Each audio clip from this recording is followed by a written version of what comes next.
Hello students, today we will discuss about the subject Information Technology code 402 and here part A Employment Skills and here unit number 1 that the title of unit 1 Communication Skills. Last day लोगों ने communication skills के बारे में कुछ communication skills से related important MCQs के discuss किया और एक्सप्लेनेशन किया. Today will be again the different types of MCQ related to the unit 1 communication skills से रिलेटेड जो एमसीक्यूज है उसके बारे में डिस्कस करेंगे. जो भी आपका पीडीएफ से उसी का फर्स्ट पार्ट से रिलेटेड मेन टॉपिक्स और एमसीक्यूज से रिलेटेड एक्सप्लेनेशन लास्ट डे हो चुका है. आज हम लोग उसी का रिमेनिंग पार्ट जो एमसीक्यू का है उसी से रिलेटेड क्वेश्चंस के बारे में डिस्कस करेंगे. Now let us start. Question number 1. The response to a sender's message is called. Last में मैंने बताया था सेंडर रिसीवर्स ये सारी चीज़ क्या होती हैं, इनका पर्पस क्या होता है, इनका यूजेस क्या होता है. उसी में आपका सेंडर्स मैसेज यहाँ पर response to the sender's message sender's पे अगर मैसेज दिया जाता है उसका जो रेस्पॉन्स आता है उसको हम क्या बोलते हैं. फूड बैंक, फूड तो मील भोजन, बैंक स्टोर करने का हो गया. फूड बैंक तो कोई यहाँ पर वर्ड नहीं है, इसका राइट आंसर होगा फीडबैक. फीडबैक से मतलब होता है जो चीज़ हमने प्राप्त की है या हमने किसी को किया है उसका हमारे पास आउटपुट क्या आ रहा है, रिजल्ट उसका क्या आ रहा है, उसके हमें व्यूज़ क्या मिल रही है, तो वो फीडबैक के अंदर आता है. फूड भोजन हो गया, कोई भोजन तो नहीं है, मैसेज हमने खा लिया उसको, उसका हमें कुछ नहीं करना, हमने पढ़ लिया और उसका ना जिसको सेंडर उसने भेजा है ना उसको परवाह है कि मैं उसके रिव्यूज़ क्या है और ना जिसने उसको रिसीव किया उसको किया. तो ये भोजन पहले बैग से मतलब पिछला टाइम उसको सर्च करेंगे वो भी नहीं हो सकता क्योंकि रेस्पॉन्स पूछा गया. तो फिर राइट आंसर होगा फीडबैक, क्योंकि हमें अपने द्वारा या किसी सेंडर के द्वारा भेजे गए मैसेज का जो रेस्पॉन्स है वो उसका फीडबैक होगा जो सेंडर के बाद वापस आएगा. Next question number 2. Letter, email and telephone are example of. Letter आपका रिटन वर्क होता है. रिटन वर्क कोई भी एप्लीकेशंस पर्सनल लेटर्स सेंड करते हैं, लिख करके करते हैं. ईमेल इलेक्ट्रॉनिक मेल के माध्यम से वही प्रोसेस में की जाती है और टेलीफोन में भी के माध्यम से हम लोग व्हाट्सएप, फेसबुक यहाँ पर मैसेज को बोल करके या लिख करके उसको करते हैं. तो इन सभी का आपने देखा क्या मीडियम सबका प्रोसेस एक ही है, सिर्फ मीडियम चेंज होंगे लेकिन प्रोसेस एक ही है. क्या प्रोसेस है? किसी भी मैसेज को सेंडर्स के द्वारा भेजे गए मैसेज को रिसीवर तक पहुँचाने का वर्क है या उस मैसेज का एक माध्यम है जिसके द्वारा उस मैसेज को सेंड करते हैं. तो अब ये मैसेज हो गया मैसेज, लेकिन यहाँ पर पूछा गया था ये एग्जाम्पल किसकी मैसेज का एग्जाम्पल फीडबैक, क्योंकि मैसेज टेक्सचुअल मैटर है इसलिए उसको मैसेज बोलेंगे. चैनल, इनकोडिंग क्या होता है, जो सेंडर्स मैसेज को लिखेगा वो इनकोडिंग हो गया. तो यहाँ पर क्या होगा चैनल, ये चैनल है. टीवी में भी डिफरेंट टाइप्स के चैनल होते हैं. उन चैनलों का पर्पस क्या होता है? उनका पर्पस होता है अपने अपने अलग जो प्रोग्राम्स होते हैं उनको लाइव टेलीकास्ट करना. सपोज हमें किसी भी चैनल पर आपका सपोज एक छोटा सा एग्जाम्पल है कि आपका सोनी सब पर तारक मेहता नाम का एक चैनल होता है प्रोग्राम. अब उसी टाइम दूसरा चैनल आपका अवेलेबल है, उस पर हम वही देख रहे हैं, ऐसा पॉसिबल नहीं है. क्योंकि उस टाइम दूसरा चैनल होगा, सोनी चैनल होगा, कलर होगा, ये इनका क्या होगा, इनका उस टाइम प्रोग्राम है वो दूसरा प्रोग्राम होगा।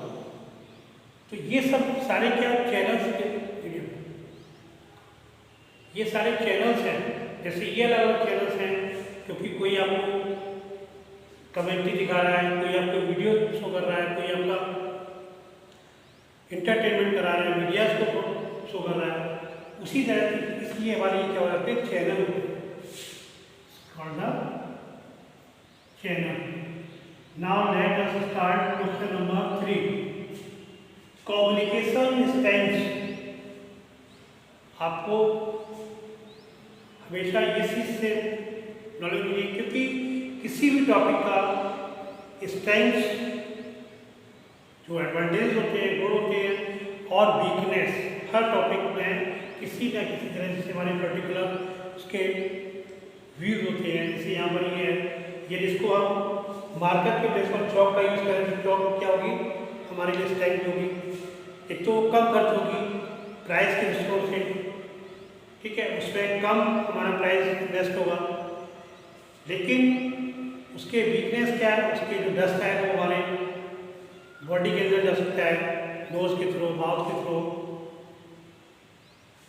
तो वो स्ट्रेंथ और उसी तरह से कम्युनिकेशन की स्ट्रेंथ होती है, और वो ऐसी स्ट्रेंथ पूछी जा रही है जो रिलेशनशिप इज एन ऑर्गेनाइजेशन, जो किसी भी ऑर्गेनाइजेशन के लिए रिलेशनशिप होती है। फॉर एग्जाम्पल यही सिस्टम के लिए हम प्रैक्टिकली यहाँ पर है, तो communication strength A relationship is an education institute, या अपना नाम लिख दिया है इसको। तो यहाँ पर क्या होगा कि वहाँ पर टीचर्स और स्टूडेंट अवेलेबल होंगे, क्योंकि हमारा सिस्टम तभी डेवलप होगा जब इंस्टीट्यूशन के अंदर स्टूडेंट्स और टीचर्स अवेलेबल होंगे। वही चीज़ आपको यहाँ पर स्ट्रेंथ में क्या है, एम्प्लॉयर, एम्प्लॉयर कहाँ होगा, और फादर। तो यहाँ पर इनका कोई भी कम्युनिकेशन नहीं हो रहा है, इनका कोई कम्युनिकेशन नहीं हुआ है। एम्प्लॉयर फादर, क्योंकि फादर एम्प्लॉयर में क्या हुआ है, एम्प्लॉय होना चाहिए। सेकेंड है एम्प्लॉयर एम्प्लॉय, मैंने कहा यहाँ पर क्लियर, एम्प्लॉयर एम्प्लॉय हो गए, क्योंकि ये दोनों सिक्के पूरक हो गए। मदर एम्प्लॉयर, मदर एम्प्लॉयर का कोई कम्युनिकेशन नहीं है यहाँ पर।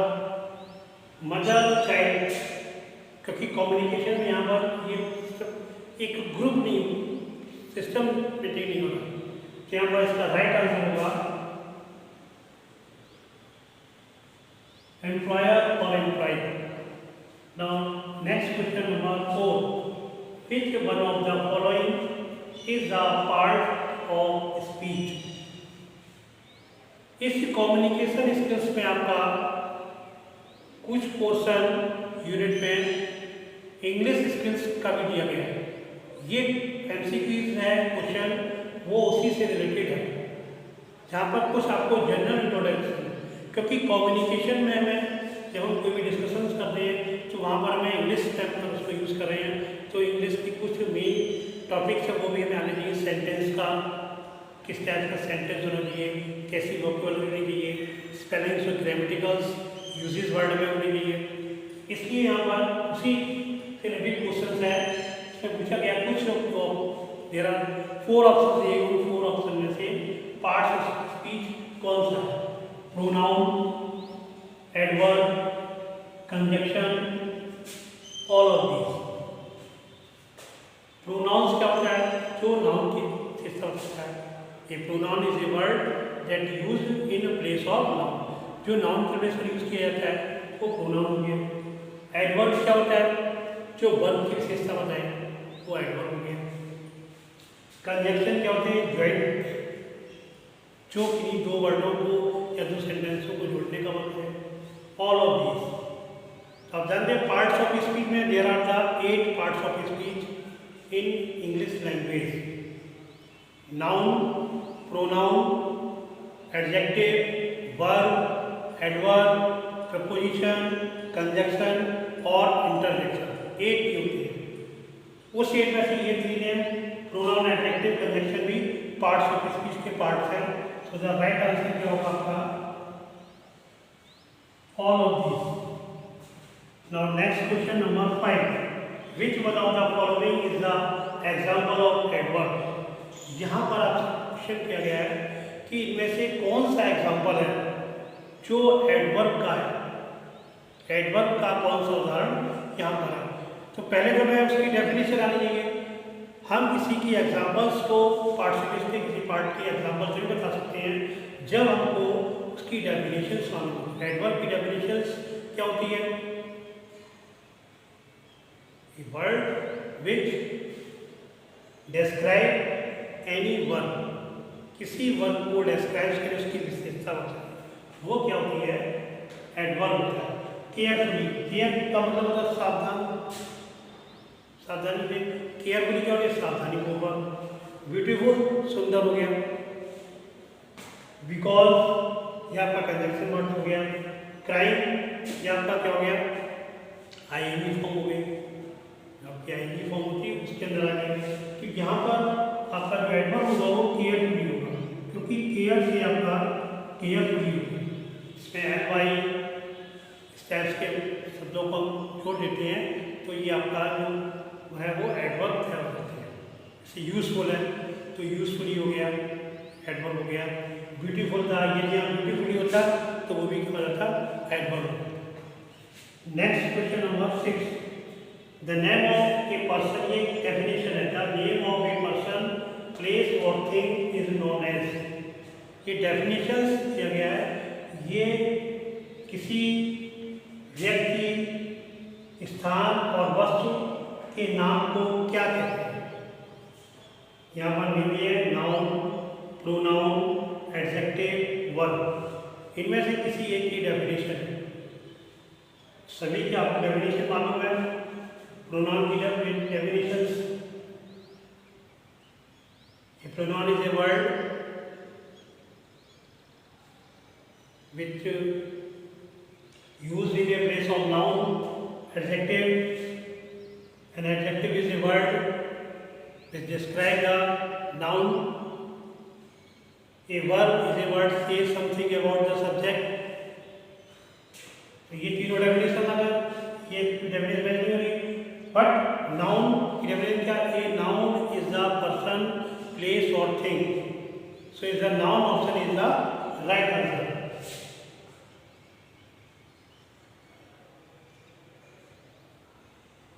7, next question number 7, which one of the following is a part of sentence? Parts of sentence में अगर हम जाते हैं तो सेंटेंस के पार्ट होते हैं, उसमें जो पार्ट होते हैं आपको पीडीएफ के माध्यम से, वीडियो के माध्यम से पहले बताया जा चुका है कि सेंटेंस के जो पार्ट्स होते हैं there are the different parts. इसमें आपका कोई भी सेंटेंस है, मान लीजिए सपोज आपका ये सेंटेंस है, which one of the following is the parts of speech. तो इसके दो पार्ट्स हो जाते हैं, इसमें दो पार्ट्स में आपका which one of the following तक ये आपका पार्ट कहलाता है सब्जेक्ट, और इज से लेकर के पार्ट्स ऑफ स्पीच तक पार्ट क्या हो जाता है? प्रेडिकेट। दो ये पार्ट्स हो गए, और इसके साथ कभी कभी इसमें ऑब्जेक्ट भी हो जाता है और आगे सेंटेंस बना लेते हैं, क्योंकि प्रेडिकेट के भी जाकर के आगे पार्ट्स हो जाते हैं तो उसमें ऑब्जेक्ट भी आता है। तो यहाँ पर सारे दिए गए हैं, सब्जेक्ट भी है, प्रेडिकेट भी है, ऑब्जेक्ट भी है। तो सेंटेंस के जो पार्ट्स होते हैं there are the different parts, उसमें आपका सब्जेक्ट प्रेडिकेट के साथ साथ ऑब्जेक्ट किया जाता है। इसलिए यहाँ पर राइट आंसर क्या होगा? All of these, all of these right answer होगा। आज आपका ये कम्युनिकेशन स्किल्स जो फर्स्ट यूनिट था, इसका जो पीडीएफ पार्ट्स आपके पास हो एज ए वर्क के रूप में गया हुआ है, उससे रिलेटेड आपके वीडियोस लास्ट में मैंने आपको एक्सप्लेनेशन किया था सब इम्पोर्टेंट एमसीक्यूज के द्वारा, और टुडे भी मैंने कुछ इम्पोर्टेंट्स आपके एमसीक्यू के अकॉर्डिंग मैंने आपको एक्सप्लेनेशन किया। नेक्स्ट हम लोग इसी का कुछ पार्ट्स आपका कम्युनिकेशन स्किल्स, क्योंकि ये पार्ट्स लेंदी है इसलिए इसको 2 पार्टों में डिवाइड कर दिया था।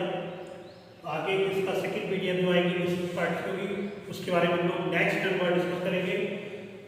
ये टॉपिक्स आपका आज वाला यही क्लियर हो जाता है जो आपका PDF से रिलेटेड था। Thanks, have a good day.